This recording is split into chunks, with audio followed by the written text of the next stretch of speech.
अस्सलाम वालेकुम वरहमतुल्लाह। तاسو را یو اکسیډنټ په باره کې خبرې کوم. یو ډیر تجربه کار ډرایور راته دا ویلو څنګه هیډ ریسټرنټ صحیح طریقې سره ایڈجسټ نه وکړي او ګاډي اکسیډنټ وشولو او دا ایربیګ کوم دی دا بار ووتلو.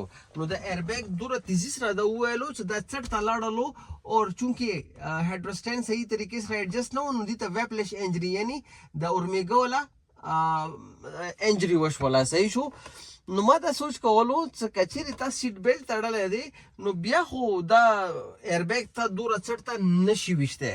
صحیح شو. ها که تا سیټ بیلټ نه دی چولی نو ته به دا سټیرنګ ته ډېر نږدې راشي. پوه شوې.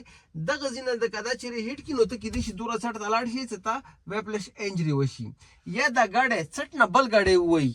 پوه شوې. نو بیا هم دغه شانتې ممکنه دی یا دا اکسیډنټ ډېر غټ اکسیډنټ دی. پوه شوې چې هغه کې ته لیفټ رایټ ته تللی شي فرنټ ته تللی شي هر پوزیشن باندې تللی شي او تا ته ویپلش انجریز کیدای شي. تاسو نه دا سوال دی د ویډیو کې چې آیا کچېرې د ایربیګ ډپلوی شي په اکسیډنټ کې نو دا ته دوره چټ ته ویشتی شي چې تا د ویپلش انجري وشي یعنی تا اورمیګ چې کوم دی هغه زخمي شي که هیډ ریسټرنټ صحیح نه دی. صحیح شو. نو په کمنټ سیکشن کې خپل رای لازم ولیکو او ما ته ایکسپلین کو چې دی ویپلش انجري څه وجوهات کیدای شي. داسې ویډیوز دپاره ډرایولوجي سبسکرایب کو. مننه. آباد اوسو.